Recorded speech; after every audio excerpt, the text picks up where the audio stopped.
नमस्कार सभी लोगों को। आइए देखते हैं आज आगे। पिछले लेक्चर में आप लोगों ने देख लिया था कि हमने इंटरफेरेंस की डिफिनीशन को किस प्रकार से यहाँ पर पढ़ा था, और उसके बाद हमने यंग्स एक्सपेरिमेंट की बात की थी जहाँ पर कंस्ट्रक्टिव एंड डिस्ट्रक्टिव इंटरफेरेंस की चर्चा की थी, और इसके साथ ये भी बताया था कि जब पिन होल से लाइट पास कर रही थी तो उस कंडीशन में जो आपके बैंड दिख रहे थे पैटर्न में, इंटरफेरेंस पैटर्न में, उनकी संख्या को आपने किस प्रकार से इन्हेंस किया था। और इसके लिए हमने ये बताया था कि मॉडर्न डेज में अब जो यंग साहब ने, थॉमस यंग ने पिन होल यूज किया था उसको रिप्लेस कर दिया गया था स्लिट से, और सनलाइट को रिप्लेस कर दिया गया था मोनोक्रोमेटिक लाइट के द्वारा। अब इस लेक्चर में आगे बढ़ते हैं और देखते हैं कि इंटरफेरेंस के लिए क्या सबसे महत्वपूर्ण कंडीशन होनी चाहिए, और उसकी चर्चा सबसे पहले करते हैं। जैसा कि आपने देखा था कि एक स्लिट से पास होने वाली लाइट आगे चलकर दो स्लिट पर इंसिडेंट कर रही थी यंग्स एक्सपेरिमेंट में, और जिसका सीधा सा मतलब था कि एक स्लिट से जो वेव फ्रंट प्रोड्यूस हो रहा है वो आगे चलकर दो स्लिट पर फॉल कर रहा है और दोनों स्लिट के द्वारा डिवाइड हो जा रहा था। मतलब कि यहाँ पर डिवीजन ऑफ वेव फ्रंट की फिनोमेना हो रही थी, और जो दोनों divided wave front slit S1 और S2 से आगे निकल रहे थे उनमें सुपरपोजिशन हो रहा था, और आपको स्क्रीन पर ब्राइट एंड डार्क बैंड्स मिल रही थी जिन्हें फ्रिंज कहा गया था। अब यहाँ पर एक वेव फ्रंट को दो वेव फ्रंट में डिवाइड क्यों किया गया, क्या कारण था कि डिवाइड किया गया? हमने अलग अलग दोनों स्लिट को क्यों नहीं यूज किया, मतलब कि एक ही स्लिट से निकलने वाले वेव फ्रंट को क्यों डिवाइड किया? क्या ऐसा भी कर सकते हैं कि दोनों स्लिट जो S1 S2 थी उस पर आप सेपरेट लाइट सोर्स यूज करें, तो उस सिचुएशन में इंटरफेरेंस होगा या नहीं होगा? इन सब की चर्चा आगे करते हैं, और उसके बाद थोड़ा सा देखते हैं कि analytical treatment means mathematical treatment किस प्रकार से करेंगे हम इंटरफेरेंस का। यहाँ पर ये चीज़ें देखना है। तो इसको समझने के लिए सबसे पहले हम यहाँ पर देखते हैं जो डिवीज़न ऑफ वेव फ्रंट है वो क्यों किया जा रहा है, क्योंकि हम चाहते हैं कि यहाँ पर कोहेरेंट सोर्सेज का प्रोडक्शन हो पाए। तो सबसे पहले ये देखते हैं कि कोहेरेंट सोर्स क्या हैं। आगे लिखिएगा हेडिंग, कोहेरेंट सोर्सेज।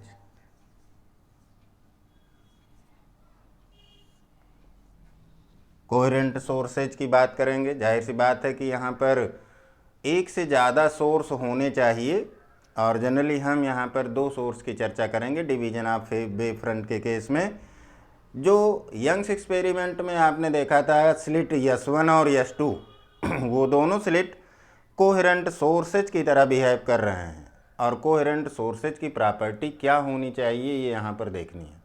तो सिंपल सा हम डिस्क्राइब करते हैं कोहेरेंट सोर्स के केस में कि ऐसे दो सोर्स, ऐसे दो लाइट सोर्स जिनके द्वारा इमिट होने वाली लाइट सेम फ्रीक्वेंसी में हो, उनके एम्पलीट्यूड भी लगभग बराबर हों, और उनके बीच का जो फेज डिफरेंस है वो कांस्टेंट बना रहे। ये सिचुएशन होनी चाहिए। तब उस कंडीशन में दोनों सोर्स कोहेरेंट सोर्स कहलाएंगे। लिखिएगा इसकी डिफिनीशन में, कोहेरेंट सोर्स की हेडिंग कर लीजिए और लिखते जाइए। Two sources are said to be coherent. Two sources are said to be coherent if they emit light wave, if they emit light waves of same frequency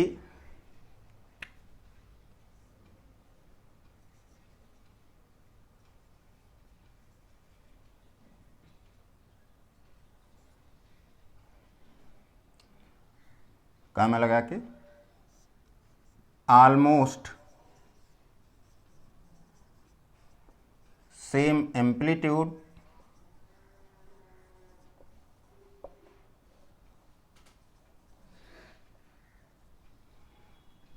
and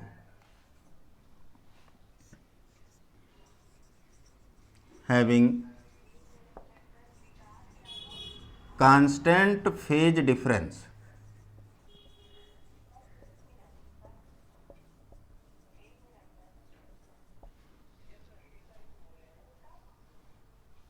ये 3 situation होनी चाहिए आपके पास।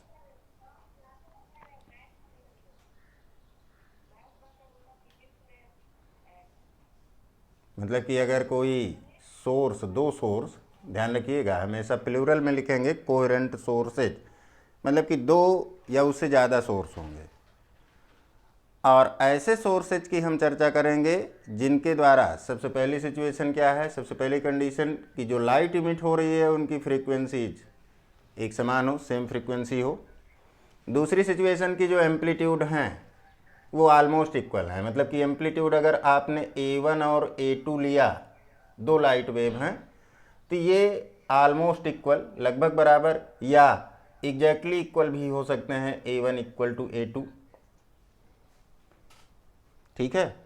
और उनके बीच का फेज डिफरेंस, मतलब कि जो दोनों लाइट वेव सुपर इम्पोज कर रही हैं, जैसे मान लीजिए कि यहाँ पर एक लाइट वेव इस तरह से आगे चल रही है, ट्रांसवर्स नेचर होता है, हमने बताया ही था, इस डायरेक्शन में, और दूसरी इस प्रकार से सेम डायरेक्शन में प्रोपोगेट कर रही है, तो इनके बीच का जो फेज डिफरेंस है, ये मान लीजिए कि फेज डिफरेंस यहाँ पर π/3 का है, तो ये π/3 वैल्यू कांस्टेंट बनी रहनी चाहिए। ऐसा नहीं है कि एक जगह पर π/3 है फिर दोबारा जो है वो चेंज होकर आपका π/4 हो जाए या π/5 हो जाए, मतलब कि फेज डिफरेंस में कोई वेरिएशन नहीं होना चाहिए। और अगर ये तीनों सिचुएशन कोई 2 सोर्स सेटिस्फाई करते हैं तो वो दोनों सोर्स कोहेरेंट सोर्सेज की संज्ञा में आएंगे, कोहेरेंट सोर्सेज कहा जाएगा उनको, ठीक है यहाँ तक। इसके बाद आगे बढ़ते हैं और थोड़ा सा देखते हैं कि हम बार बार यूज कर रहे हैं टर्म यहाँ पर फेज डिफरेंस, और उसके साथ यूज करेंगे पाथ डिफरेंस।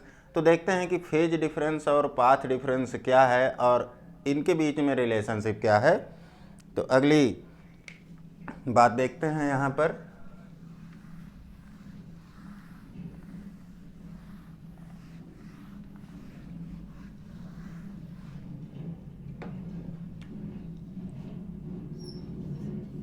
हेडिंग लिख लीजिएगा, phase difference and path difference.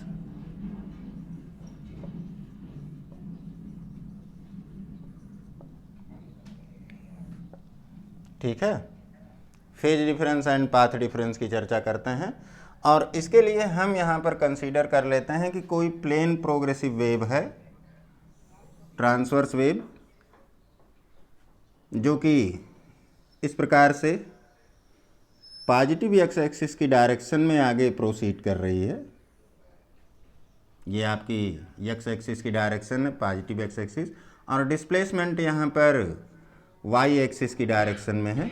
जो डिस्प्लेसमेंट हो रहा है ये वाई एक्सिस की डायरेक्शन में, और ये डिस्प्लेसमेंट यहाँ पर स्मॉल वाई से रिप्रेजेंट कर रहे हैं। इस सिचुएशन में अगर आपकी कोई प्लेन प्रोग्रेसिव वेव है तो उस प्लेन प्रोग्रेसिव वेव का जो इक्वेशन आप लिखते हैं वो सिंपल वे में लिखते हैं, y is equal to some amplitude consider कर लें यहाँ पर, a sine omega t minus k x के फॉर्म में ये लिखा जा सकता है, इक्वेशन नंबर 1। अब देखें यहाँ पर कि जब इस इक्वेशन को आपने इस फॉर्म में लिखा तो यहाँ पर हेयर ओमेगा को लिख सकते हैं आप 2π/T, और ये कहलाएगा आपका angular frequency.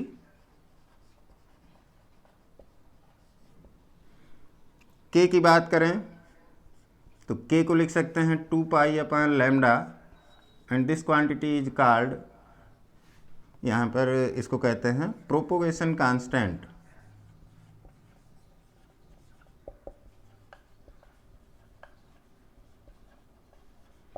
And here T is time period lambda is wavelength of light wave. अब अगर इन दोनों वैल्यू को आप यहाँ पर पुट करते हैं तो आप देख रहे हैं कि ये जो आपकी इक्वेशन नंबर 1 है उसको लिखा जा सकता है y equal to A sine 2 pi को बाहर ले लें तो आपको मिल जाएगा यहाँ पर t upon capital T minus x upon lambda. इस फॉर्म में इक्वेशन को लिख सकते हैं, इक्वेशन नंबर 2। अब इन दोनों इक्वेशन पर ध्यान दें आप कि जो इक्वेशन नंबर 1 है या इक्वेशन नंबर 2 है, इनमें जो साइन का आर्गूमेंट है इस क्वांटिटी को या यहाँ पर इस क्वांटिटी को, ये आर्गूमेंट कहलाएगा। यही आर्गूमेंट यहाँ पर कहलाता है फेज। ठीक है, तो इसको आप लोग नोट करते चलिएगा। यहाँ पर सिंपली लिख लीजिएगा consider a plane progressive wave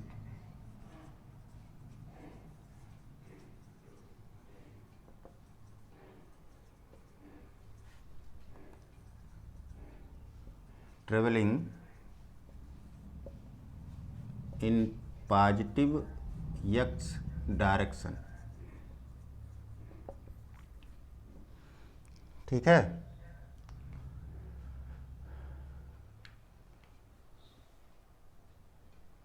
positive x axis की डायरेक्शन में ये प्रोग्रेस कर रही है, आगे बढ़ रही है। और इसकी इक्वेशन को हम इस प्रकार से लिख रहे हैं, इक्वेशन नंबर 1 या उसी को इक्वेशन नंबर 2 के फॉर्म में लिखा जा सकता है। इक्वेशन नंबर 2 के आगे देखेंगे अब यहाँ पर कि इस इक्वेशन को हमने साइन के फॉर्म में लिखा है, और ट्रांसवर्स नेचर में दूसरी वेव जो है वो कोसाइन के फॉर्म में भी शो की जा सकती है। मतलब कि यहाँ पर इस इक्वेशन को आप y equal to A cos omega t minus k x या y equal to A cos 2 pi t upon capital T minus x upon lambda के फॉर्म में भी लिख सकते थे। मतलब कि साइन या कोसाइन दोनों वेव लिख सकते हैं। ठीक है, तो इस सिचुएशन में अब देखें यहाँ पर कि जो साइन या कोसाइन का आर्गूमेंट आ रहा है यहाँ पर, यही आर्गूमेंट कहलाता है फेज।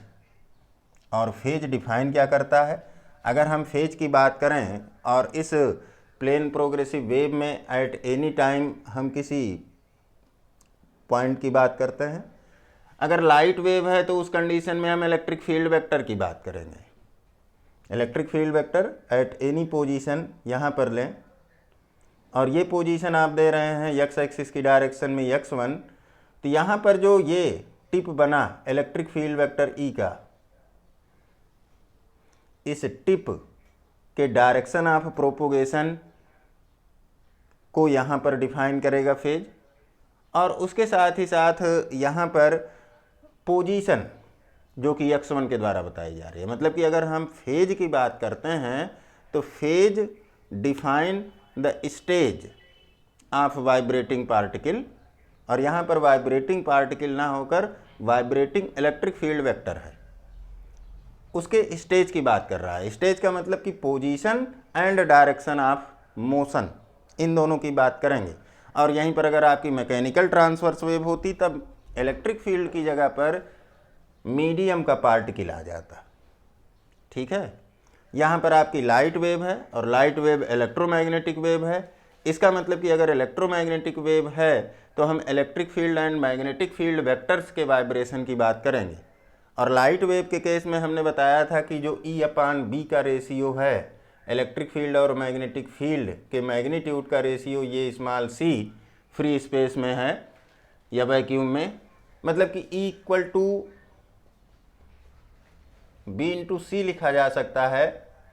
कहने का मतलब कि जो E है ये very very greater than B है, और इस कारण से हमने लाइट वेव को केवल और केवल इलेक्ट्रिक फील्ड वेक्टर से शो किया था, और इलेक्ट्रिक फील्ड वेक्टर को ही लाइट वेक्टर भी कहा जाता है।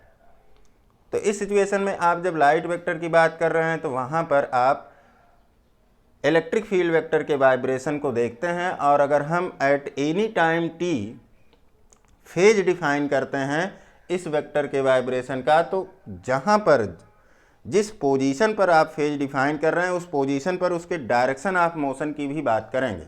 मतलब कि यहाँ पर आप देख रहे हैं कि ये वेव यहाँ से स्टार्ट करती है, तो जो इलेक्ट्रिक फील्ड वेक्टर है ये अपवर्ड डायरेक्शन में है इस पीक पोजीशन तक, इस पीक पोजीशन तक अपवर्ड डायरेक्शन में, मतलब कि एक्स एक्सिस के ऊपर की तरफ।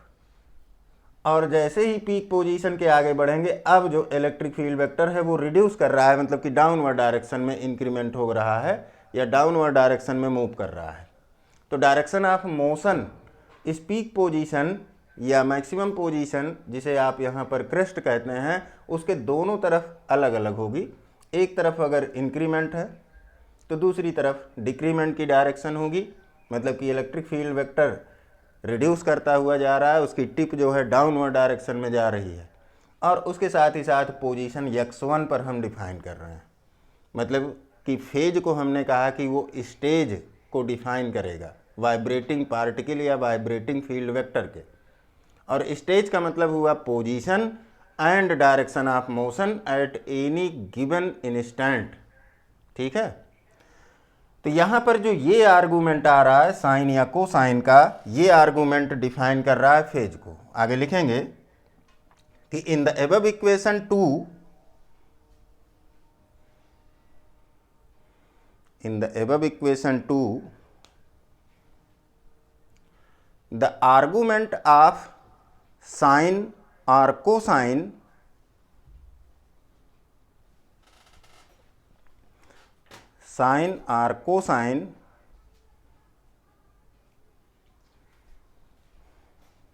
is called phase,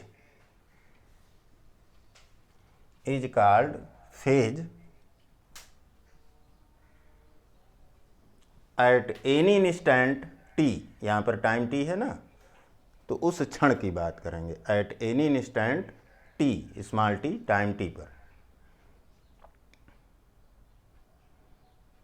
ठीक है,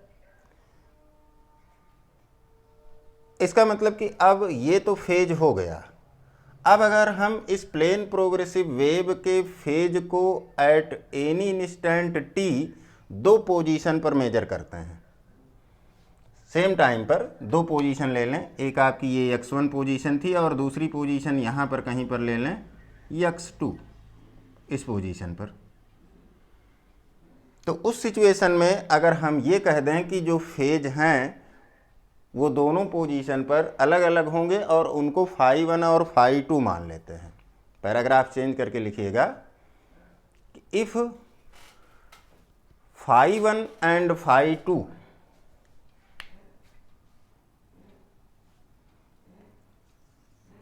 and φ2 be the phases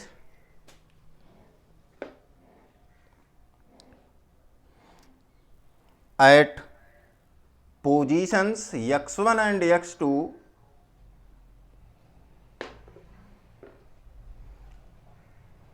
at any time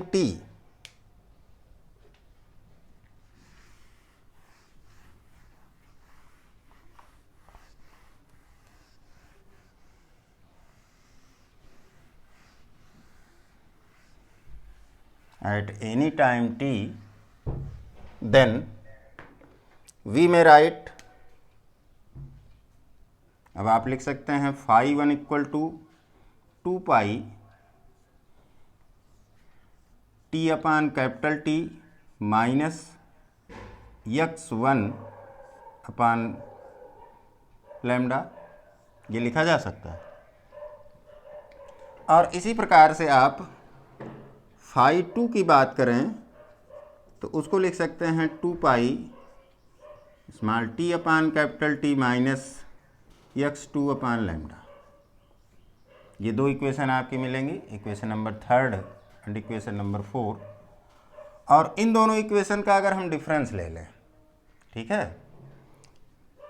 therefore यहाँ से आप लिख सकते हैं phase difference,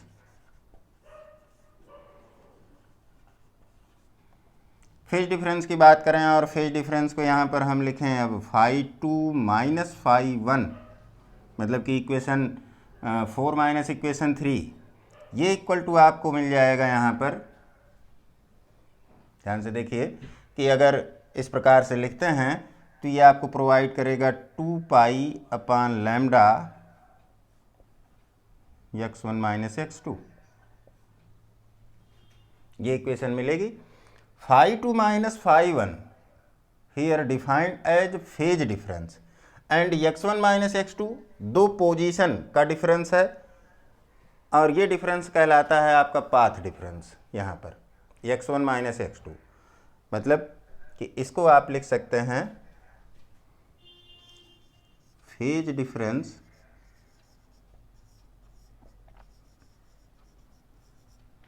equal to 2 pi upon lambda, और ये क्या है, पाथ डिफरेंस।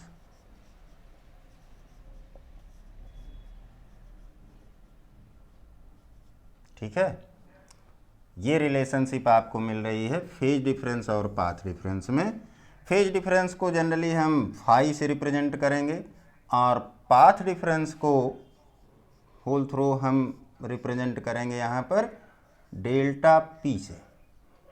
ध्यान रखिएगा,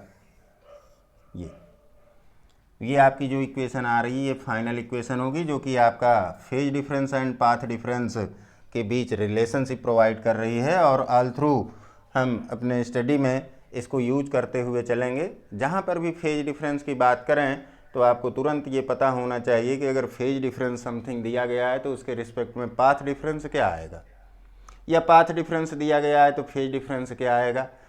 आप देख रहे हैं यहाँ पर कि 2 पाई अपान लैम्डा का मल्टीपल अगर पाथ डिफरेंस के साथ लेते हैं तो आपको फेज डिफरेंस मिल जाएगा। तो इस इक्वेशन को यूज करके हम आगे एनालिसिस में, मैथमेटिकल एनालिसिस में आगे की बातें देखेंगे। और अब आइए देखते हैं एनालिटिकल ट्रीटमेंट ऑफ इंटरफेरेंस।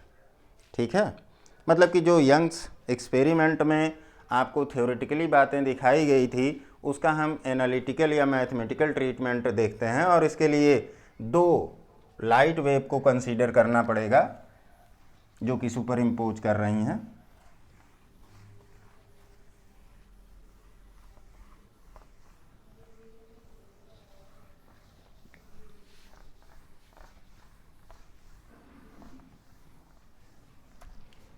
तो आगे हेडिंग लिख लीजिएगा,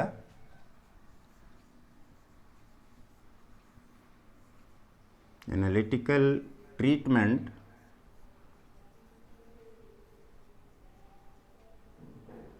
ऑफ इंटरफेरेंस।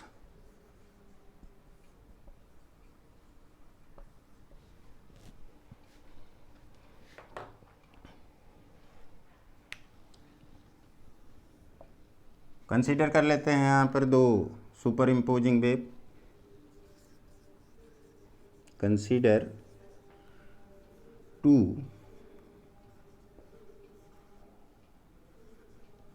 सुपरइम्पोजिंग वेव्स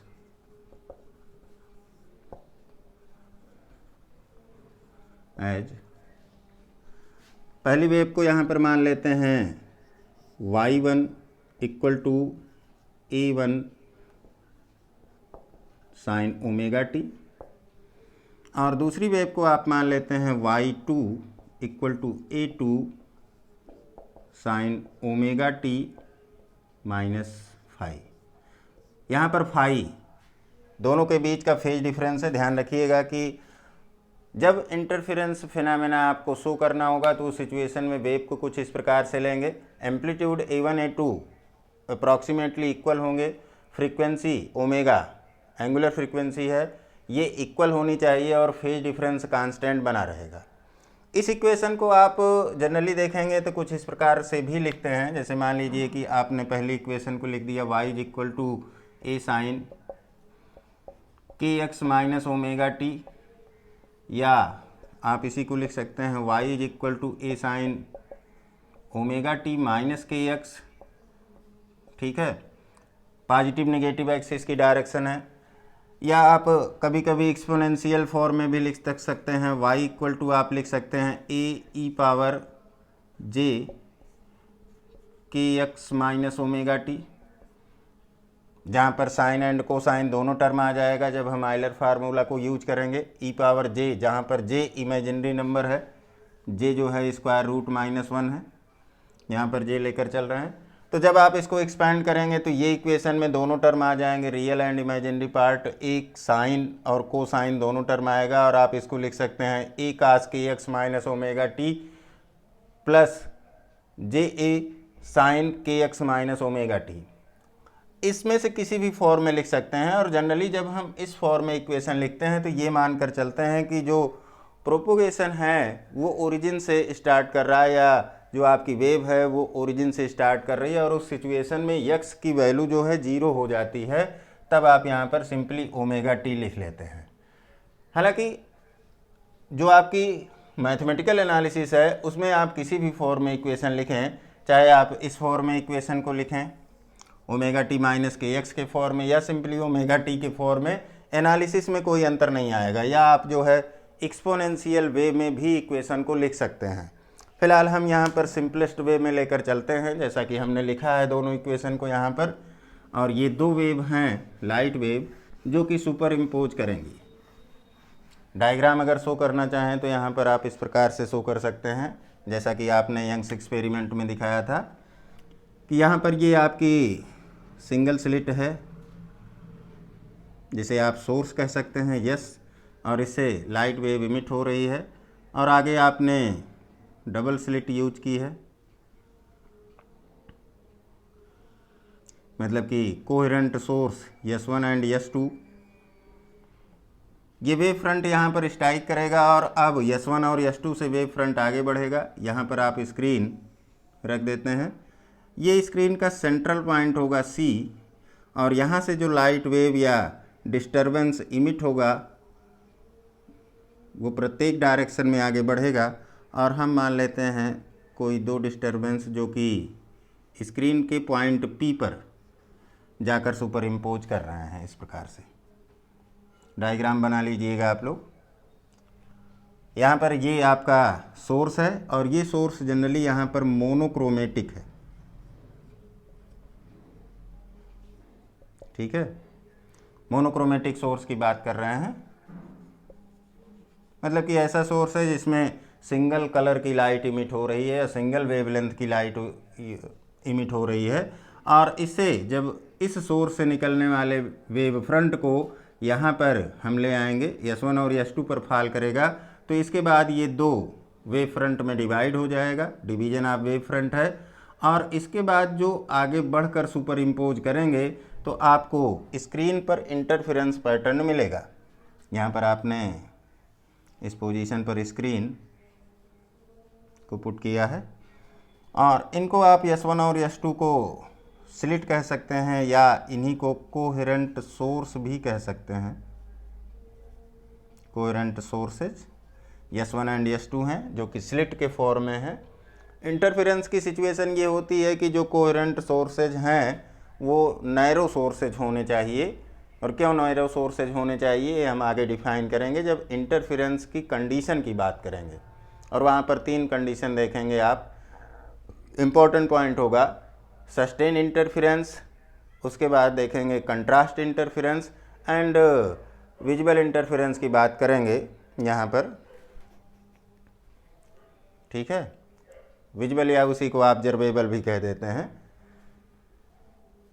तो अब अगर हम बात करते हैं यहाँ पर कि ये दोनों वेव आगे चलकर पॉइंट P पर सुपर इम्पोज कर रही हैं, तो पॉइंट P पर जो रिजल्टेंट डिस्प्लेसमेंट होगा, दोनों वेव का जो डिस्प्लेसमेंट है वो y1 और y2 दिया गया है। तो आप देखें यहाँ पर कि आफ्टर सुपरपोजिशन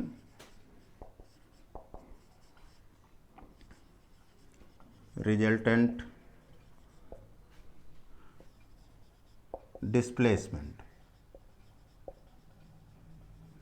रिजल्टेंट डिस्प्लेसमेंट की बात करें तो ये रिजल्टेंट डिस्प्लेसमेंट अगर y मान लें तो y इक्वल टू आ जाएगा y1 प्लस y2।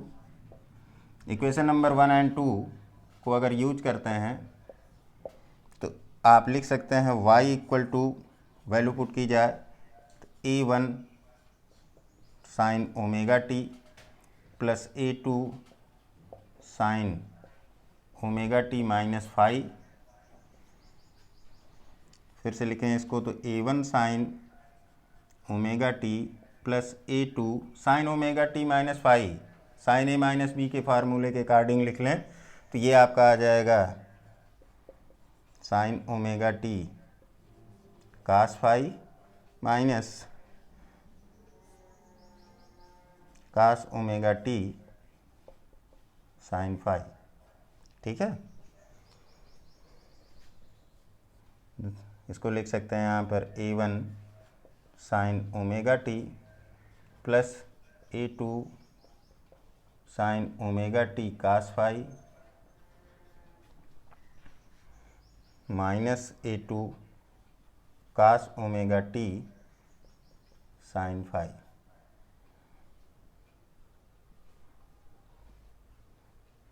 ये इतनी बात आपको समझ में आ रही है। अब देखें यहाँ पर कि जो ये दो टर्म हैं आपके साइन ओमेगा टी के साथ, इनको आप एक साथ लिख सकते हैं और इस इक्वेशन को आप लिख सकते हैं इस फॉर्म में y is equal to simply आ जाएगा A1 प्लस A2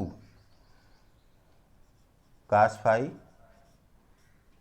और कॉमन हो जाएगा साइन ओमेगा टी। यहाँ पर आप लिख सकते हैं माइनस A2 की बात करें तो A2 के साथ कास ओमेगा टी तो है ही, A2 साइन फाई और इसके साथ कास ओमेगा टी को इस फॉर्म में लिख दें। ठीक है, यहाँ पर साइन ओमेगा टी है, यहाँ पर कास ओमेगा टी है। अब जो यहाँ पर ये दो टर्म मिल रहे हैं A1 plus A2 cos phi और यहाँ पर A2 साइन फाई, इनको हम साइनोसाइडल या कोसाइनोसाइडल फॉर्म में अगर कंसीडर कर लें, ये आपकी इक्वेशन यहाँ पर आ रही है, इक्वेशन नंबर 3 बना दीजिए।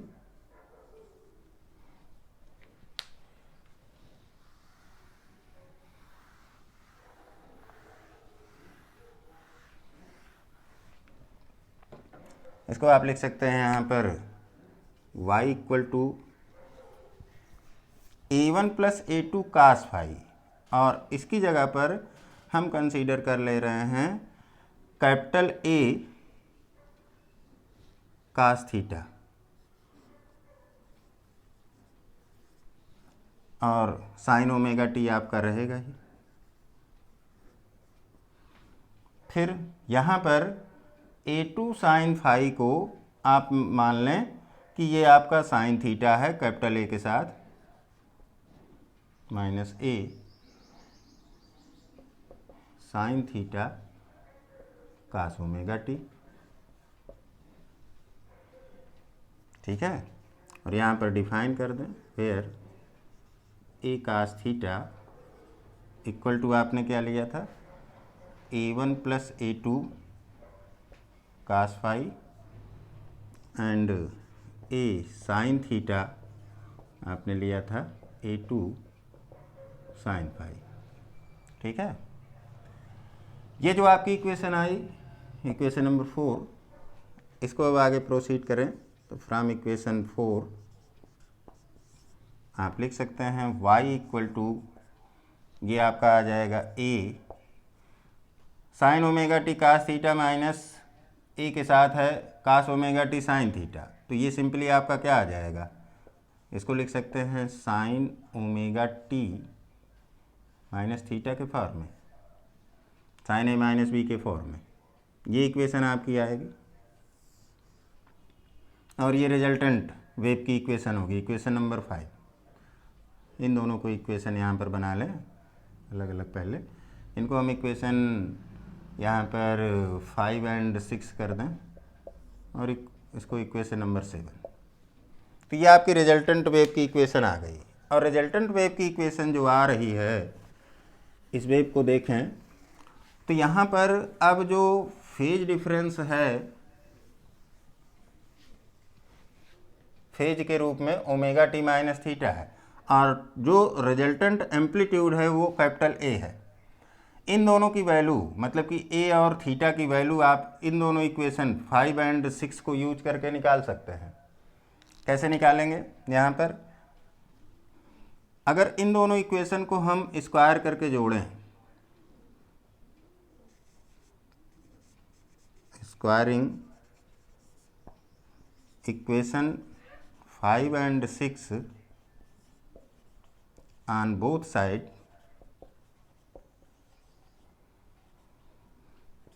and adding them, दोनों को जोड़ दिया जाए, वी गेट, ऐड करेंगे स्क्वायर करके तो लेफ्ट हैंड साइड यहाँ पर क्या आ जाएगा, A square cos square theta plus A square sine square theta equal to A1 plus A2 cos phi whole square plus A2 sine phi whole square. यहाँ से ए स्क्वायर को common ले लें, cos square theta plus sine square theta जो कि 1 हो जाएगा, equal to A1 square plus आपका आ जाएगा A2 square cos square phi plus 2A1 A2 cos phi plus A2 square sine square phi. ठीक है,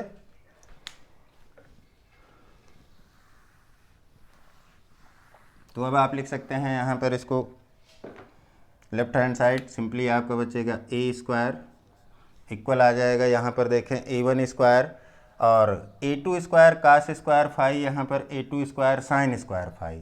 अगर A2 स्क्वायर को कॉमन ले लेंगे तो cos square phi plus sine square phi 1 हो जाएगा, मतलब कि आप पहले तो आ रहा है आपका A1 स्क्वायर और प्लस में आप लिख सकते हैं A2 स्क्वायर जिसके साथ ब्रैकेट में cos square phi plus sine square phi जो कि 1 हो गया है, और प्लस आपका बच रहा है 2A1 A2 कास फाई।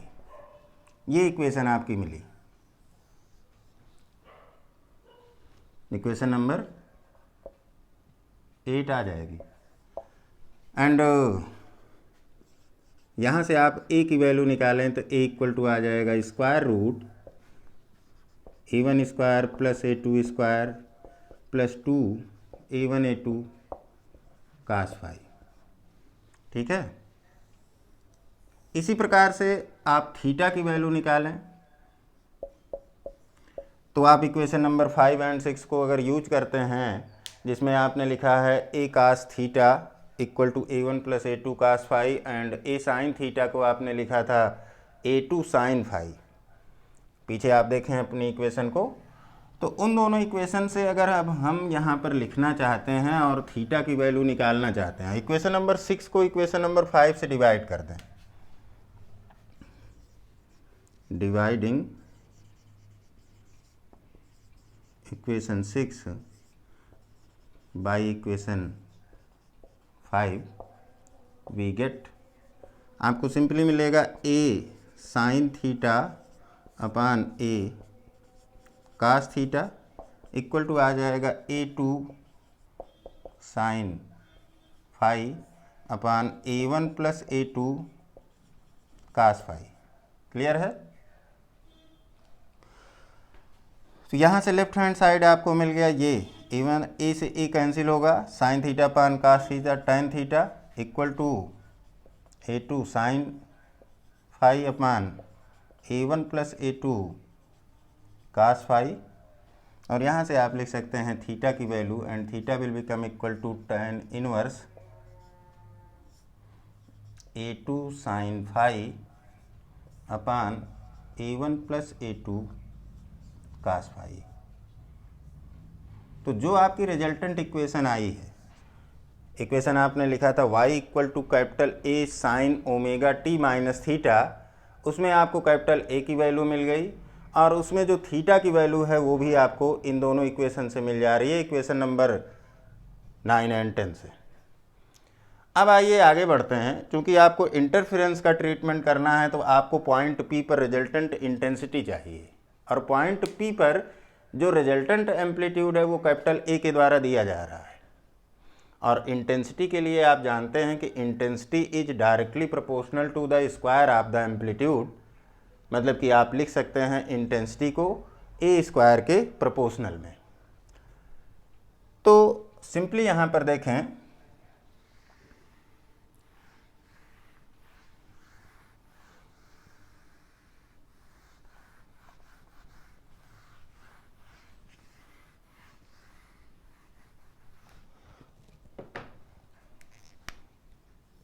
ये कहते हैं कि if I, capital I, be the resultant intensity at point P, point P जहाँ पर हम सुपरपोजिशन दिखा रहे हैं स्क्रीन पर, then I must be directly proportional to the amplitude square, या आप लिख सकते हैं I is equal to some proportionality constant K A square. यहाँ पर के जो है ये आपका प्रोपोर्शनलिटी कांस्टेंट है,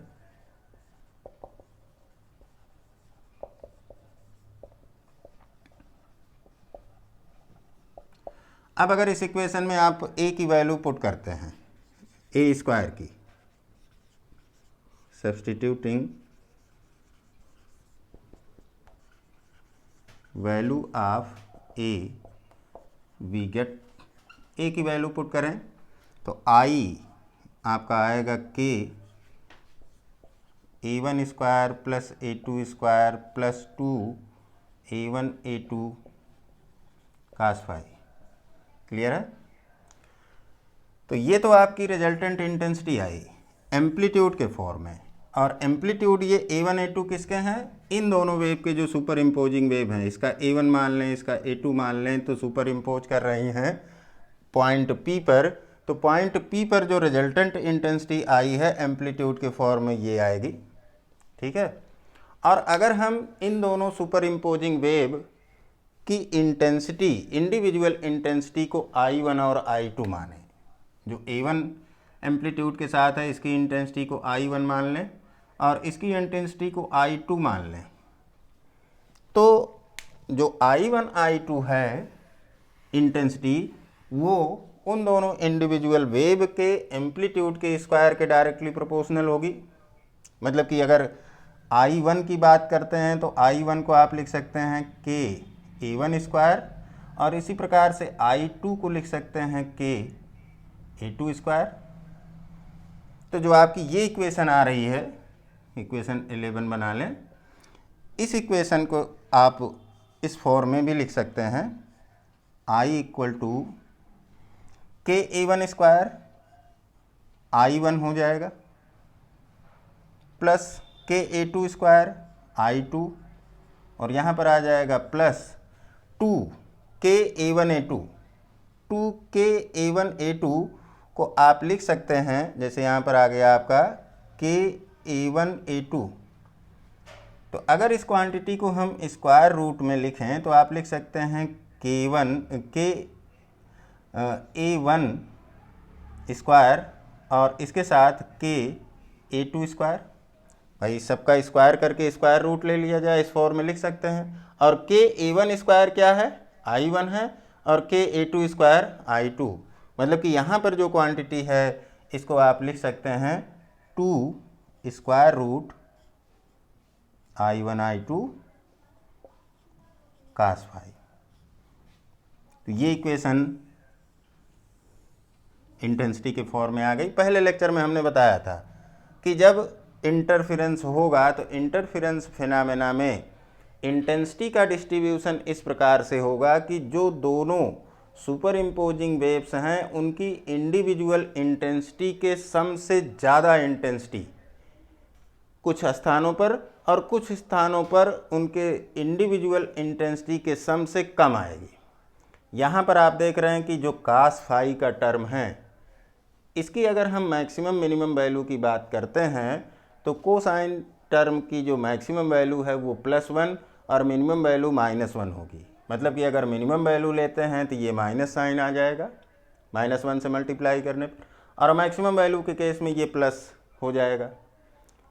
जहाँ पर आप कोसाइन की वैल्यू +1 लेंगे वो ऐसे पॉइंट या ऐसे पोजीशन मिलेंगे इंटरफेरेंस रीजन में या सुपरपोजिशन रीजन में जहाँ पर इंटेंसिटी मैक्सिमम है, और वो पोजीशंस या वो पॉइंट्स आपके कंस्ट्रक्टिव इंटरफेरेंस के पोजीशन कहलाएंगे।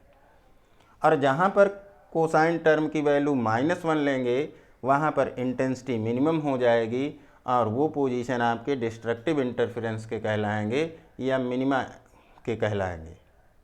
ठीक है, तो ये जो इक्वेशन आ रही है ये आपकी जनरल इंटरफेरेंस इक्वेशन है। यहाँ पर ये दोनों आपकी इंडिविजुअल इंटेंसिटी हैं, और जो ये टर्म है इस इक्वेशन में, इक्वेशन नंबर 12 आप कह सकते हैं, इस इक्वेशन में ये जो कोसाइन के साथ टर्म है, या इक्वेशन नंबर 11 में जो कोसाइन के साथ टर्म है, ये टर्म आपका कहलाता है इंटरफेरेंस टर्म।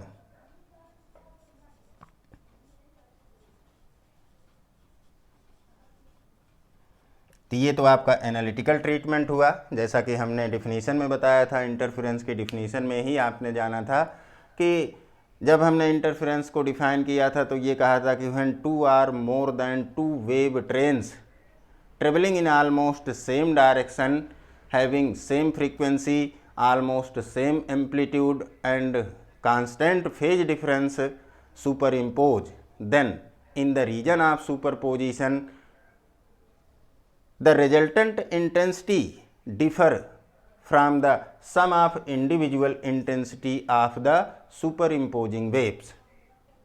मतलब कि अगर हम इंटरफेरेंस की बात करते हैं तो सिंपली हमने डिस्क्राइब किया था डिफिनीशन में कि जब दो या दो से अधिक वेव ट्रेन का क्या मतलब है कि एक से ज़्यादा वेव है। जैसे आप वेव को बनाते हैं, ट्रांसवर्स वेव है यहाँ पर और इस प्रकार से चल रही है, इस लाइन, ये लाइन ऑफ प्रोपोगेशन है, तो यहाँ से चलकर यहाँ तक एक वेव हुई, इसके बाद फिर से ये दूसरी वेव, फिर से तीसरी वेव, इसलिए ट्रेन वर्ड यूज हो रहा है। जैसे ट्रेन में, रेलगाड़ी में एक डिब्बे के बाद दूसरा, उसी प्रकार से यहाँ पर वेव के केस में जब वेव का प्रोपोगेशन होता है तो एक वेव, उसके आगे फिर दूसरी, फिर तीसरी, फिर चौथी, इस तरह से चलेंगे। इसलिए हमने कहा कि 2 or more than 2 wave trains. ठीक है, तो जब वेव ट्रेन की बात करें मतलब कि वेव की संख्या बहुत ज़्यादा है, इसलिए ये ट्रेन वर्ड आ रहा है। तो जब दो या दो से अधिक वेव ट्रेन जो कि लगभग एक ही दिशा में चल रही हैं और सुपर इम्पोज करती हैं, और उन वेव की क्वालिटी क्या होनी चाहिए कि दोनों वेव की फ्रीक्वेंसी एक समान हो, उनके एम्पलीट्यूड लगभग बराबर हों, और उनके बीच का फेज डिफरेंस कांस्टेंट बना रहे जो कि फाई है।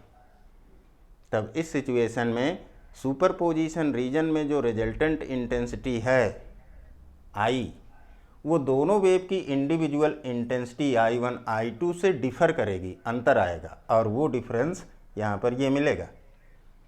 ठीक है, अगर हम मैक्सिमा मिनिमा की बात करते हैं, कास फाई की वैल्यू मैक्सिमम लेते हैं, +1 लेते हैं, तो इंटेंसिटी दोनों वेव की इंडिविजुअल इंटेंसिटी के सम से 2√I1 I2 ज़्यादा हो जाएगी, और अगर इसकी वैल्यू मिनिमम लेते हैं -1 तो इंडिविजुअल इंटेंसिटी के सम से इतनी इंटेंसिटी 2√I1 I2 के बराबर कम हो जाएगी।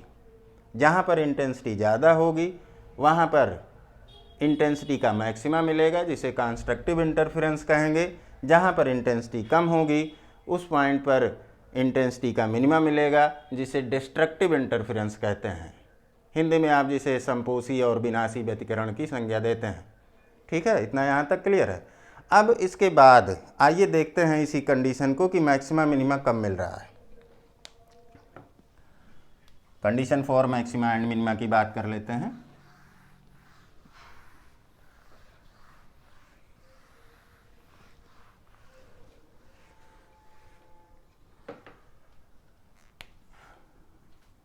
आगे लिखेंगे कंडीशन फॉर मैक्सिमा, या इसी को मैक्सिमम इंटेंसिटी भी कह सकते हैं, या उसी को आप कंस्ट्रक्टिव इंटरफेरेंस भी कहते हैं। तो सिंपल सी सिचुएशन है कि जो ये इक्वेशन आपकी आ रही थी, अगर आप ये कह दें कि जो कास फाई है ये आपका +1 है, मैक्सिमम वैल्यू यही होगी ना, cos फाई प्लस 1 है, इसका मतलब कि फाई की वैल्यू क्या हो सकती है? जो फेज फाई है, फेज डिफरेंस, इसकी वैल्यू क्या होगी? 0, cos 0 का मान प्लस 1 आएगा, 0, फिर पॉजिटिव 1 लेना है तो फिर आएगा आपका 2 पाई प्लस 4 पाई, इस तरह से आप लिखते जाएंगे। मतलब कि अगर आप फेज डिफरेंस ये लिख रहे हैं तो पाथ डिफरेंस कितना आएगा? पाथ डिफरेंस यहाँ पर डेल्टा पी लैम्डा अपान 2 पाई से अगर फेज डिफरेंस को मल्टीप्लाई कर दें तो उस सिचुएशन में आपको पाथ डिफरेंस मिलेगा, मतलब कि 0, फिर lambda, 2 lambda, 3 lambda and so on. और आप ये देखेंगे कि इनके प्लस माइनस दोनों वैल्यू को अगर आप यूज करते हैं तो आपको इस सिचुएशन में कोसाइन की वैल्यू मैक्सिमम मिलेगी, +1। ठीक है, और इस सिचुएशन में then the resultant intensity will be maximum. इस सिचुएशन में जो रिजल्टेंट इंटेंसिटी है ये आपकी मैक्सिमम होगी। और मैक्सिमम इंटेंसिटी को अब आप यहाँ पर लिख सकते हैं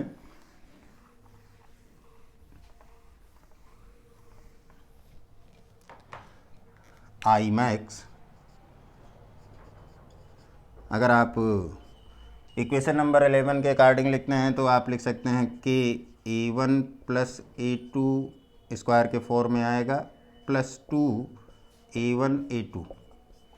ठीक है, जो कि आपका आ जाएगा कि A1 plus A2 whole square. और इंटेंसिटी के फॉर्म में इक्वेशन नंबर 12 के अकॉर्डिंग लिखें तो आई मैक्स आपका आ जाएगा I1 plus I2 plus 2 square root I1 I2, means आप इसको लिख सकते हैं square root I1 plus square root I2 whole square. Equation number 13, ये आपकी मैक्सिमा की कंडीशन है। दोनों इक्वेशन मैक्सिमा की सिचुएशन को शो कर रही हैं, एक इंटेंसिटी के फॉर्म में है और दूसरा एम्पलीट्यूड के फॉर्म में। ये मैक्सिमम इंटेंसिटी का केस होगा। ठीक है, अब अगर आप मिनिमा की बात करते हैं, अगली सिचुएशन देखें।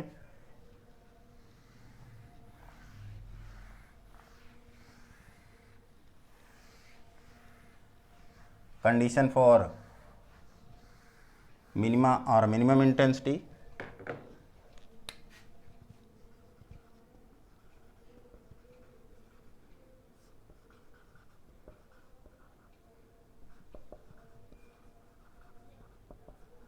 तो जब मिनिमम इंटेंसिटी की बात करेंगे तो इस सिचुएशन में जो कोसाइन का टर्म है, आप ये कह सकते हैं कि जब cos फाई की वैल्यू -1 होगी, मतलब ये हुआ कि अब फाई क्या होगा, फेज डिफरेंस 0 तो हो नहीं सकता क्योंकि 0 पर +1 आ रहा था। इसका मतलब कि जो ये है अब वैल्यू प्रोवाइड करेगा पाई, प्लस माइनस दोनों ले सकते हैं।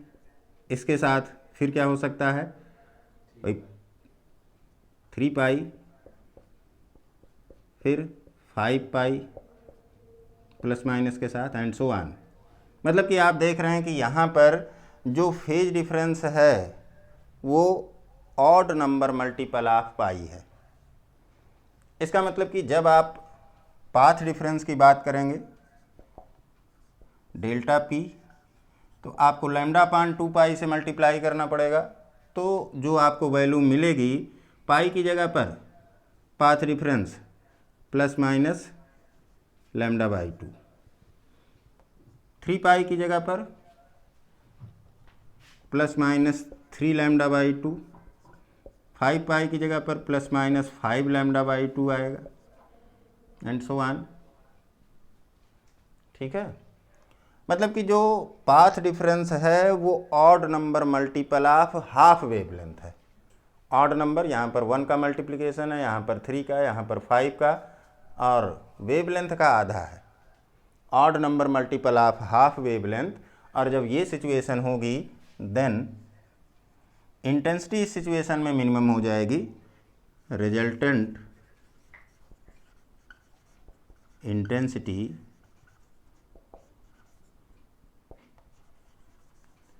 Will be minimum. और किस प्रकार से दी जाएगी, I minimum equal to equation number 11 के अकॉर्डिंग लिखेंगे तो के A1 square plus A2 square minus 2 A1 A2, जिसे आप लिख सकते हैं के A1 difference A2 whole square, यहाँ पर माइनस साइन है तो A1 और A2 का डिफरेंस आएगा, चाहे A2 माइनस A1 करें चाहे A1 माइनस A2 करें एक ही चीज़ आएगी, इसलिए हमने यहाँ पर डिफरेंस लिखा है। और जब इंटेंसिटी के फॉर्म में लिखेंगे इक्वेशन नंबर 12 के अकॉर्डिंग तो आप लिख सकते हैं I minimum equal to I1 plus I2 minus 2 square root I1 I2, और जिसे आप लिख सकते हैं यहाँ पर square root I1 difference square root I2 whole square, और ये आपकी इक्वेशन नंबर 14 हो जाएगी। और ये मिनिमम इंटेंसिटी की कंडीशन होगी और इंटेंसिटी की मिनिमम वैल्यू आपको ये मिलेगी। दोनों इक्वेशन, एक एम्पलीट्यूड के फॉर्म में है और दूसरी इंटेंसिटीज के फॉर्म में है, तो इस प्रकार से आप लिख सकते हैं, ठीक है। तो यहाँ पर ये मैक्सिमम और मिनिमम इंटेंसिटी का डिस्क्रिप्शन हुआ। इसके बाद थोड़ा सा देख लेते हैं कि अगर हम इन मैक्सिमम और मिनिमम इंटेंसिटी के रेशियो की बात करते हैं, जनरली हम यहाँ पर थोड़ा सा बताना चाहते हैं कि जो इंटरफेरेंस पैटर्न है, अगर आपसे ये पूछा जाए कि उसकी विजिबिलिटी क्या है तो किस प्रकार से हम विजिबिलिटी की बात करते हैं, तो यहाँ पर आगे हेडिंग लिख लेंगे विजिबिलिटी, और देखते हैं कि जब इंटरफेरेंस पैटर्न की विजिबिलिटी की बात करते हैं तो हम किस प्रकार से यहाँ पर उसकी एनालिसिस करते हैं।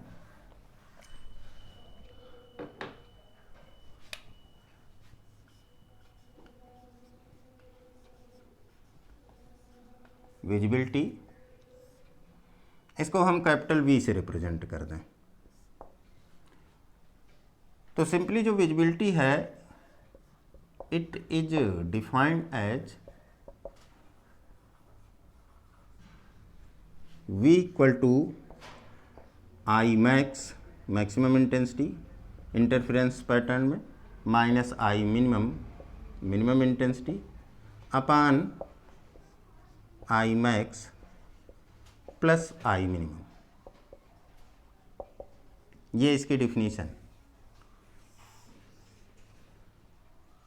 सिंपल वे में प्रोवाइड करेंगे। कभी कभी इसी विजिबिलिटी के केस में कोहेरेंस लेंथ की बात करते हैं, जब हम लेज़र लाइट सोर्स यूज करते हैं, और लेज़र लाइट सोर्स की आप बात जानते हैं कि वो आपका कोहेरेंस सोर्स होता है, उसकी कोहेरेंसी परफेक्ट होती है, तो उस सिचुएशन में कोहेरेंस लेंथ की भी चर्चा करते हैं विजिबिलिटी के केस में। और जब कोहेरेंस लेंथ की चर्चा करते हैं तो यहाँ पर एक टर्म मल्टीप्लाई कर देते हैं गामा, और ये आपका कहलाता है कोहेरेंस लेंथ। तो अगर आपके किसी न्यूमेरिकल प्रॉब्लम में कोहेरेंस लेंथ की भी बात कर रहे हैं विजिबिलिटी के साथ तो यहाँ पर गामा का मल्टीप्लिकेशन कर देंगे।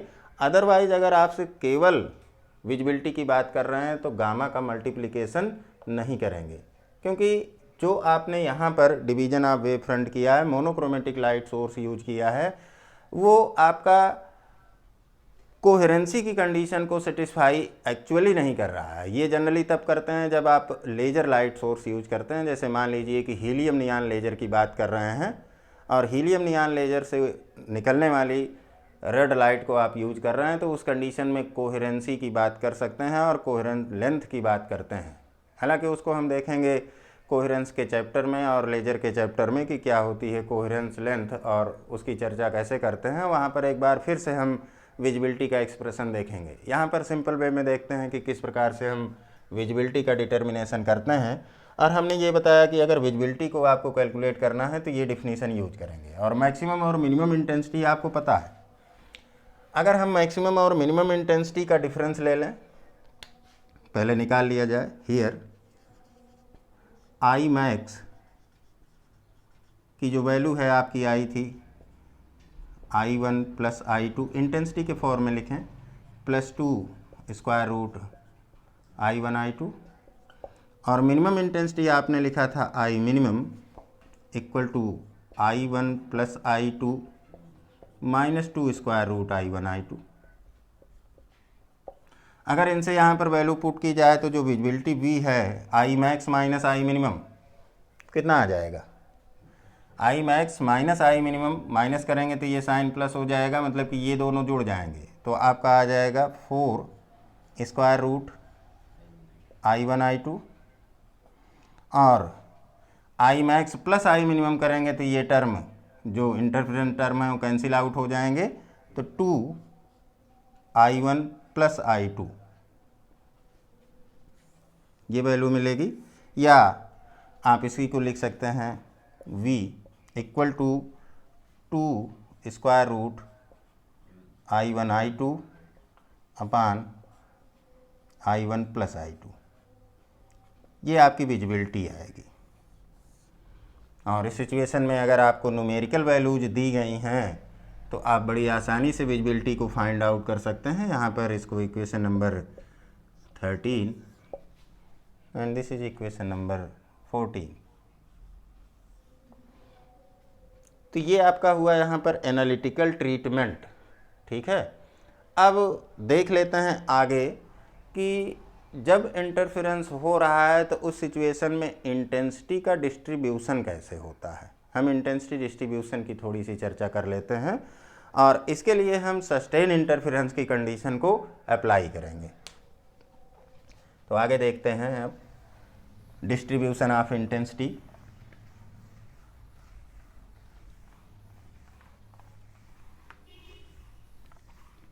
एनालिटिकल ट्रीटमेंट का ये लास्ट पॉइंट होगा, इसके बाद की चर्चा हम नेक्स्ट क्लास में करेंगे। हेडिंग लिख लीजिएगा, इंटेंसिटी डिस्ट्रीब्यूशन। इंटरफेरेंस रीजन में इंटेंसिटी का डिस्ट्रीब्यूशन किस प्रकार से हो रहा है, ये चीज़ यहाँ पर देखनी है। इंटेंसिटी को आपने यहाँ पर डिफाइन किया as we know that I, हम एम्पलीट्यूड के फॉर्म में इंटेंसिटी ले रहे हैं। रिजल्टेंट इंटेंसिटी के A1 प्लस A2 स्क्वायर के फॉर्म में plus 2 A1 A2 cos phi, ये आपने लिखा था। अगर हम यहाँ पर मान लें if A1 equal to A2 जो कि A के बराबर है, इसको मान लिया जाए कि ये A के बराबर है, मतलब कि दोनों सुपर इम्पोजिंग वेव का जो एम्पलीट्यूड है वो इक्वल है। तो इस सिचुएशन में अब आप देखें ये जो कंडीशन है, ध्यान रखिएगा आगे चल के बताएंगे, ये सस्टेन इंटरफेरेंस की कंडीशन होती है। सस्टेन इंटरफेरेंस के साथ साथ जो मेजर कंडीशन होती है ये आपकी ये होती है यहाँ पर कंट्रास्ट इंटरफेरेंस की।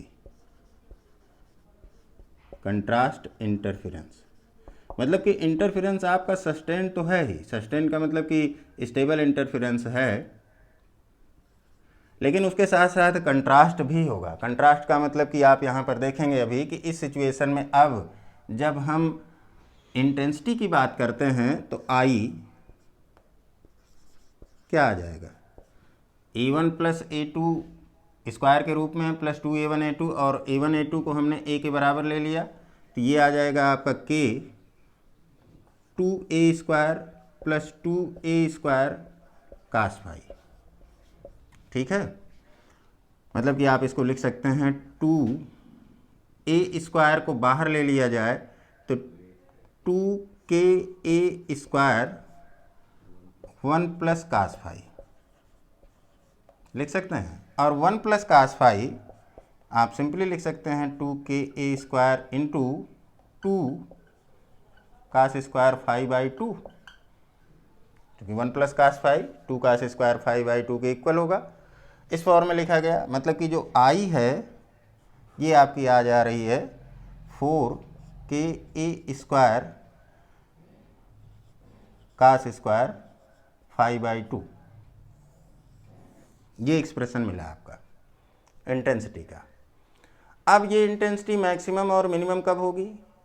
कास स्क्वायर फाई बाई 2 है, मतलब कि कोसाइन के स्क्वायर को लिया जा रहा है। और जब कोसाइन का स्क्वायर लेते हैं, मान लीजिए कि आपको यहाँ पर कास स्क्वायर थीटा दिया गया है, तो इसकी जो मैक्सिमम मिनिमम वैल्यू है वो 0 और 1 के बीच में लाई करेगी। मिनिमम वैल्यू 0 और मैक्सिमम वैल्यू 1। इसका मतलब कि ये हुआ कि जो मिनिमम और मैक्सिमम इंटेंसिटी है, देयरफॉर आई मैक्स की अगर बात करते हैं तो कास स्क्वायर फाई बाई 2 का मान आपको 1 लेना पड़ेगा, तो ये आ जाएगा 4 स्क्वायर। और के स्क्वायर क्या है? इंटेंसिटी। अगर हम यहाँ पर सिचुएशन ले लें कि दोनों वेव, सुपर इम्पोजिंग वेव की इंटेंसिटी I1 I2 इक्वल आ रही है I0 के, दोनों की, अगर दोनों का एम्पलीट्यूड बराबर है तो इंटेंसिटी इक्वल होगी, और इसको I0 ले रहे हैं, तो इस सिचुएशन में ये आपका लिखा जा सकता है 4I0 के इक्वल, और ये मैक्सिमा होगा, या इसी को कह सकते हैं ब्राइट पॉइंट, इंटरफेरेंस रीजन का ब्राइट पॉइंट होगा।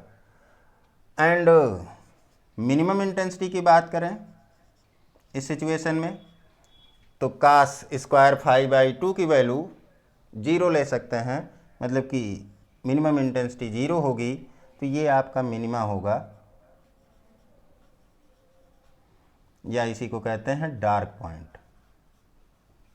अब आप देख रहे हैं कि यहाँ पर जब आपने A1 और A2 को बराबर ले लिया, दोनों सुपर इम्पोजिंग वेव के एम्पलीट्यूड को इक्वल रख दिया, तो उस सिचुएशन में मैक्सिमम इंटेंसिटी अपने मैक्सिमम वैल्यू पर है 4I0, जबकि मिनिमम इंटेंसिटी 0 हो गई। मतलब कि जहाँ पर कंस्ट्रक्टिव इंटरफेरेंस हुआ वहाँ पर हाईएस्ट ब्राइटनेस मिलेगी, लेकिन जहाँ पर मिनिमम की बात आई, जहाँ पर डिस्ट्रक्टिव इंटरफेरेंस हुआ, वहाँ पर इंटेंसिटी 0 हो गई, मतलब कि कोई लाइट नहीं है।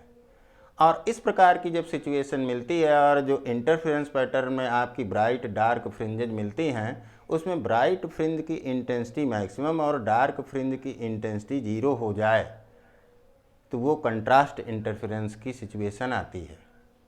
आपसे कभी पूछा जाए कि व्हाट इज़ द सिचुएशन और condition of contrast interference, then आपको एक लाइन में, 1 लाइन आंसर करना है कि when the amplitude of superimposing waves are equal, then we get the condition of contrast interference। ठीक है, तो यहाँ पर कंट्रास्ट इंटरफेरेंस की ये कंडीशन होगी, और इसी इक्वेशन को अब हम यूज करेंगे इंटेंसिटी डिस्ट्रीब्यूशन के लिए। आपकी जो इक्वेशन आ रही है इस फॉर्म में, या इंटेंसिटी के फॉर्म में लिखें तो इसी को लिख सकते हैं I is equal to 4I0 cos square phi by 2। ठीक है, इक्वेशन नंबर 15 बना लें। इस इक्वेशन को यूज करेंगे हम डिस्ट्रीब्यूशन के लिए। क्यों? क्योंकि आप जानते हैं कि कास स्क्वायर थीटा का कर्व कैसे आता है। क्योंकि कास स्क्वायर थीटा की वैल्यू 0 और 1, मतलब कि मिनिमम वैल्यू 0 और मैक्सिमम वैल्यू 1 है। तो इस सिचुएशन में अगर हम इंटेंसिटी के डिस्ट्रीब्यूशन के लिए यहाँ पर कर्व प्लाट करते हैं,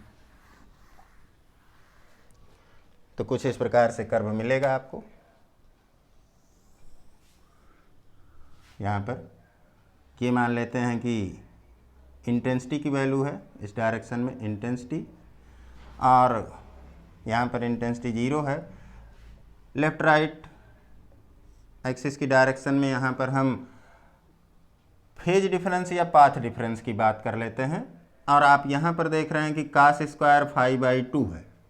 कास स्क्वायर फाई बाई 2 है, तो कास स्क्वायर 0 की वैल्यू +1 मिलेगी, मतलब कि फाई बाई 2 का मान अगर 0 है तो उस सिचुएशन में आपको cos square phi by 2 +1 value provide करेगा, मतलब कि 0 पर वैल्यू आपकी मैक्सिमम होगी।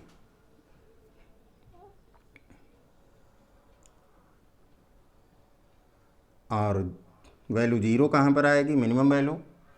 कास स्क्वायर फाई बाई टू की वैल्यू 0 कहाँ पर होगी? जहाँ पर फाई का मान पाई हो जाए।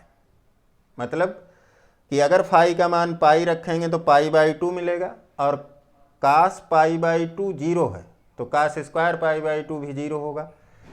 तो यहाँ पर जो पोजीशन मिल रही है ये कौन सी है? दोनों तरफ अगर इधर आप पाई कह रहे हैं फेज, तो यहाँ पर माइनस पाई है।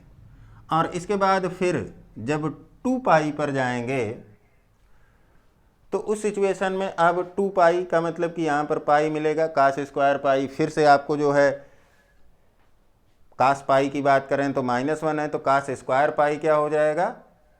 +1। मतलब कि पाई से 2 पाई पर जा रहे हैं तो मैक्सिमम वैल्यू मिलेगी।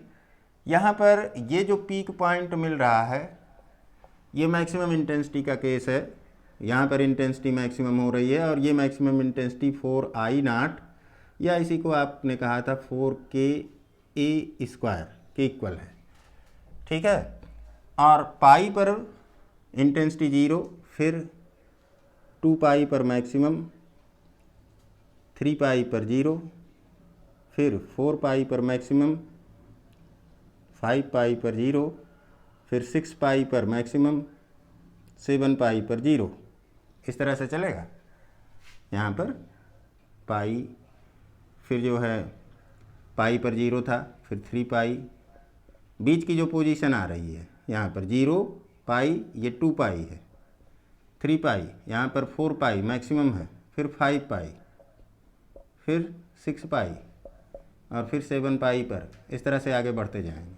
इसी प्रकार से नेगेटिव डायरेक्शन में भी पाई, -पाई पर 0, फिर -2 पाई पर मैक्सिमम, -3 पाई पर मिनिमम, -4 पाई पर मैक्सिमम, -5 पाई पर मिनिमम, 6 पाई पर मैक्सिमम एंड 7 पाई पर फिर से मिनिमम। तो यहाँ पर ये आपकी सिचुएशन मिल रही है -2 पाई, -3 पाई, -4 पाई, -5 पाई, -6 पाई, -7 पाई। यहाँ पर जो हमने लिखा ये आपका क्या है? फेज डिफरेंस के फॉर्म में लिख रहे हैं, फाई की वैल्यू प्रोवाइड कर रहे हैं। अगर आप इन्हीं वैल्यूज को पाथ डिफरेंस के रूप में लिखना चाहें तो पाथ डिफरेंस डेल्टा पी क्या हो जाएगा? 0 पर तो 0 होगा और पाई पर मिनिमम वैल्यू आ रही है, तो पाई पर आप क्या करेंगे? λ/2 पाई से मल्टीप्लाई करेंगे। तो आप देख रहे हैं कि जो पाथ डिफरेंस आ रहा है पाई की जगह पर यहाँ पर λ/2, यहाँ पर -λ/2, फिर 2 पाई लैम्डा -λ, 3 पाई पर 3 λ/2 -3 λ/2, यहाँ पर 2 लैम्डा, फिर 5 λ/2, 3 लैम्डा, 7 λ/2। इसी प्रकार से इधर -2 लैम्डा, -5 λ/2, -3 लैम्डा और -7 λ/2 एंड सो ऑन। इधर भी आप बढ़ सकते हैं और इधर भी। तो ये इंटेंसिटी डिस्ट्रीब्यूशन का कर्व हुआ जो कि कास स्क्वायर थीटा के फॉर्म का कर्व है, क्योंकि यहाँ पर कास स्क्वायर 5/2 है।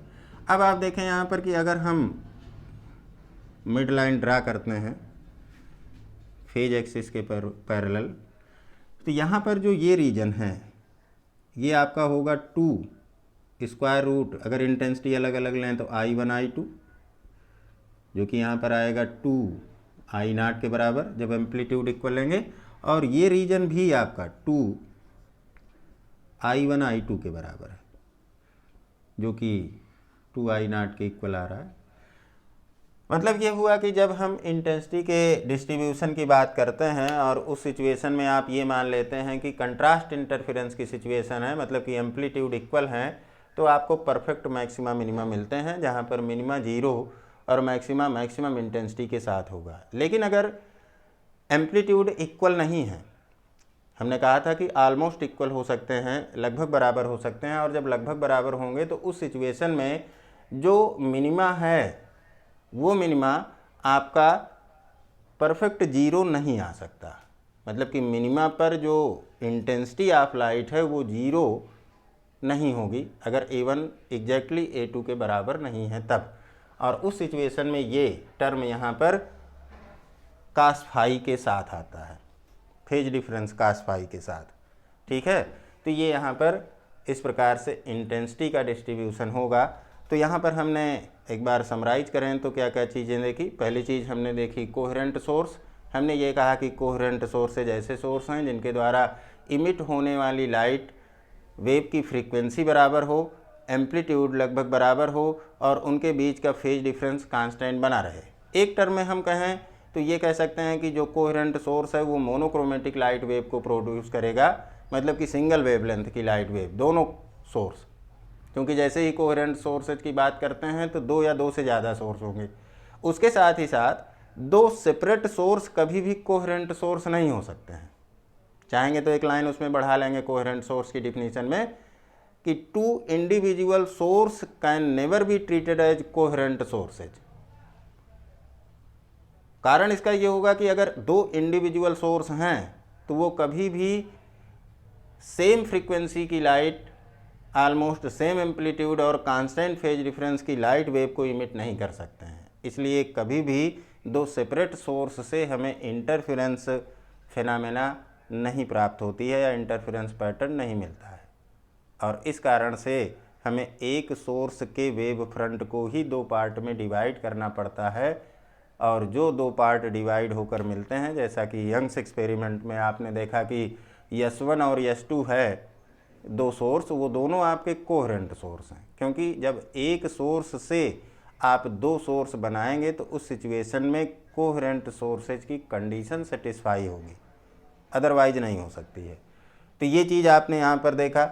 उसके बाद हमने देखा कि फेज डिफरेंस और पाथ डिफरेंस के बीच की रिलेशनशिप क्या है, जिसमें आपने देखा कि phase difference is equal to 2 pi upon lambda into path difference के बराबर है। और उसके बाद एनालिटिकल ट्रीटमेंट में हमने मैक्सिमम और मिनिमम इंटेंसिटी की बात की।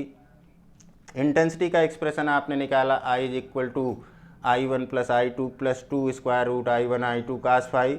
और हमने ये कहा कि इंटेंसिटी मैक्सिमम है जब path difference whole number multiple of wavelength है, मतलब कि 0, लैम्डा, 2 लैम्डा, 3 लैम्डा, इस तरह से वैल्यू मिल रही है पाथ डिफरेंस की। और इंटेंसिटी की मिनिमम वैल्यू मिलती है जब आपका ऑप्टिकल पाथ डिफरेंस दोनों सुपर इम्पोजिंग वेव के बीच का odd number multiple of half wavelength है। और उसके बाद हमने आगे देखा कि विजिबिलिटी किस प्रकार से डिफाइन होती है, जिसमें हमने सिंपल डिफिनीशन प्रोवाइड की कि V equal to I max minus I minimum upon I max plus I minimum.